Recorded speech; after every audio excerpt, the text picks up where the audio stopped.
comment vous appelez-vous? Quand avez-vous obtenu votre DUT GTE?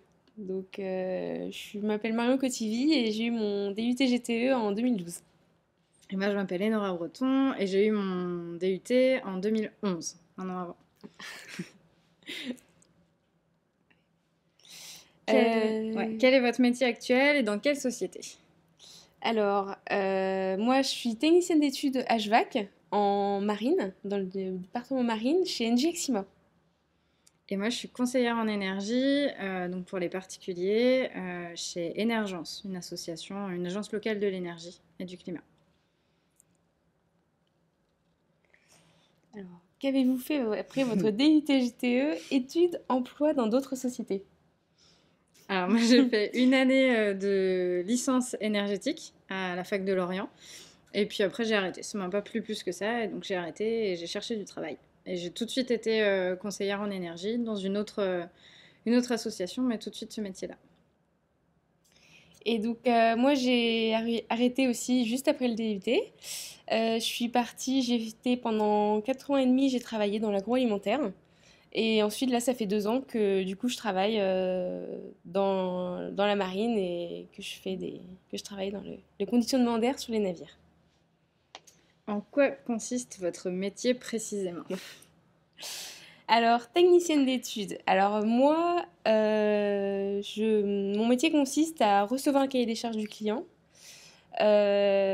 établir une note de calcul pour dimensionner les installations, donc centrale de traitement d'air, dans mon cas, pour tout ce qui est chauffage, climatisation sur le navire. Sachant qu'un navire, ça va partout dans le monde, ça va dans tous les endroits du globe, donc qu'il fasse moins 10 ou qu'il fasse 40 degrés, et qu'on ait une hygrométrie de 50% ou qu'on ait une hygrométrie de 100%. Donc on dimensionne toutes ces installations-là, ensuite on réalise les plans, je réalise les schémas de principe, et ensuite je suis l'évolution du chantier et surveille et vérifie que tout est bien réalisé en fonction des études et que tout fonctionne correctement. Classe. Moi, j'enseigne les habitants qui ont des projets de rénovation, de construction, ou voilà, des projets de travaux dans leur ensemble, sur tout ce qui va toucher à l'énergie dans l'habitat.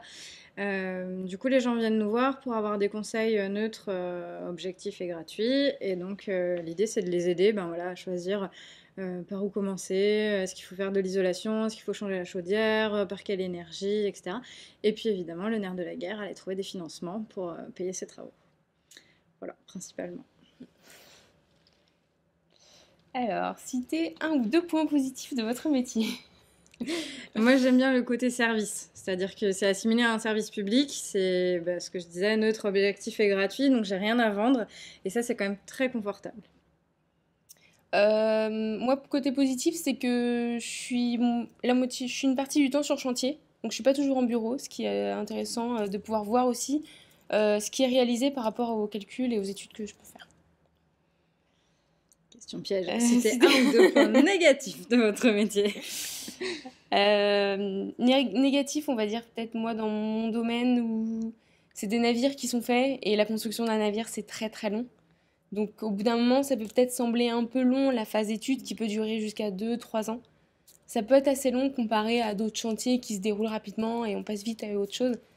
Dans la navale c'est un peu long. On va dire c'est le côté négatif. Ouais. Nous, point négatif, je sais pas, ça peut être de travailler un peu le soir, le week-end. Faut s'y attendre un petit peu, ça fait partie de notre boulot, mais voilà, moi ça me gêne pas forcément. Mais peut-être je changerai d'avis au bout d'un moment.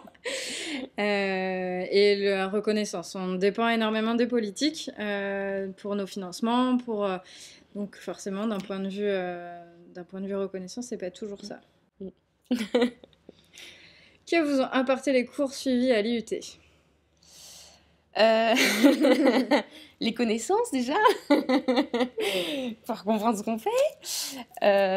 Après ouais voilà c'est oui la base on va dire. Après le côté on apprend beaucoup le côté technique, enfin le côté on va dire papier, enfin Ouais. bureau, et après tout le côté technique on va l'apprendre sur le terrain, mais ça nous permet de comprendre en fait ce qu'on fait. Et qu'importe, et même de comprendre les autres corps de métier. On a des cours d'élec par exemple, moi je vois, ça me permet de comprendre ce qu'un électricien va me raconter, et même si je suis pas électricienne, ça permet quand même de comprendre ce que les gens Donc c'est quand même une bonne base. Alors, pareil, c'est vraiment la base du métier. Je me sers absolument pas de mes cours de l'IUT au quotidien dans les calculs. Enfin, je fais pas de calcul, moi, comme d'autres enfants. Mais par contre, quand on parle d'un système de chauffage ou autre, je suis capable de comprendre comment il fonctionne et donc d'expliquer à quelqu'un qui est complètement novice comment il va fonctionner et à quoi est-ce qu'il doit faire attention, etc. Donc pour moi, c'est essentiel dans mon boulot de comprendre déjà les techniques, les équipements, etc. avant de pouvoir conseiller sur ces sujets-là. Et l'IUT m'a vraiment appris ces bases-là. Quel est votre plus beau souvenir des temps passés à l'IUT? On a le droit de dire qu'il y a une image de la mer ou une image de soirée ou pas? Choisir bon courage à ceux qui sont pas obligés de choisir. Faut pas lâcher, même si c'est pas obligé de choisir. Les deux. Je pense qu'on a gardé à un moment ou un autre dans notre promo proche. On a gardé une bonne bande de copains. On a gardé pas mal de contacts, même c'est des métiers qui évoluent et ça permet d'avoir constamment un réseau intéressant, qui est hyper reconnu. Voilà. Puis la mer, c'est pas... Merci. C'était bien aussi. Voilà. Merci.